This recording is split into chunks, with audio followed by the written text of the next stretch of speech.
இன்றைய முதல் வாசகத்திலும் சரி, நற்செய்தி வாசகத்திலும் சரி, ஆண்டவர் திட்டுகிறார்.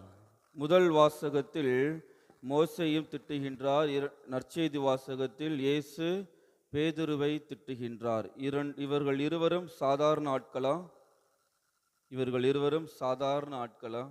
இவர்கள் இருவரும் பெரிய ஆட்கள். மோசே அந்த இஸ்ராயல் மக்களை பாலும் தேனும் பொழியும் கானான் நாட்டிற்கு 40 ஆண்டுகளாக பயணம் செய்து ஒரு தலைவராக இருந்து அழைத்து கொண்டு போகக்கூடியவர்.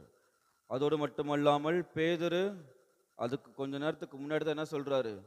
நீ பேதுரு, பாறை, உன் மீது என் திரு அவையை கட்டுவேன், உன் கையில் திறவுகோலை கொடுப்பேன் என்று அப்பொழுதுதான் அவரை தூக்கி வைத்திருந்தார். ஆனால் சட்டென்று அவரை என்ன சொல்றாரு? என்ன சொல்லி திட்டுறாரு? போ சாத்தானே, என் கண்முன் நில்லாதே என்று. இயேசு சரி, ஆண்டவர் நம்மை திட்டுகிறார் என்றால் என்ன அர்த்தம் அதற்கு என்று பார்க்கும் பொழுது விவிலியம் ஒரு சரியான அர்த்தத்தை கொடுக்கின்றது. எடுத்து வாசிங்க. திருவெளிபாடு புத்தகம் அதிகாரம் 3 இறை வார்த்தை 19. இயேசு ஆண்டவர் நம்மை கடிந்து கொள்கிறார் என்றால் அதற்கு இது ஒன்றுதான் காரணம். நான் யார் மீது அன்பு செலுத்துகிறேனோ அவர்களை கடிந்து தண்டித்து திருத்துகிறேன். ஆகவே நீ ஆர்வம் கொண்டு மனம் மாறு, ஏனெனில் அவர் நம்மை அன்பு செய்கின்றார். ஆண்டவர் நம்மை திட்டுகின்றார், நமக்கு தண்டனை தருகிறார் என்றால் என்ன அர்த்தம்?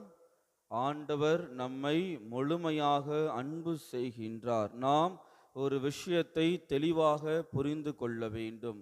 இயேசு நாம் ஒரு தவறு செய்துவிட்டு அந்த தவறை மறைப்பதற்காக பல்வேறு நன்மைகளை செய்தால் இயேசு நாம் செய்த தவறை மறந்து விடுவார் என்பது இல்லவே இல்லை. நான் ஒரு பொருளை திருடுகிறேன், அதற்கு பரிகாரமாக ஒரு 100 பேருக்கு சாப்பாடு போடுகிறேன் என்றால் இயேசு நம்மை மன்னித்து விடுவாரா?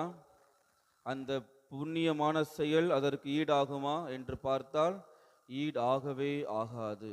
நாம் செய்த தவறுகளுக்கு அவர் நம்மை தண்டிக்கத்தான் செய்வார். ஏனென்றால் அவர் நம்மை முழுமையாக அன்பு செய்கின்றார். இயேசுவாக இருந்து நம்மை கண்டிக்கின்றார். மனிதர்கள் நாம் அதை உணர்ந்து அவருக்கு ஏற்றவர்களாக வாழ முயற்சி செய்து இத்திருப்பலியில் பக்தியோடு மன்றாடுவோம். காணிக்கை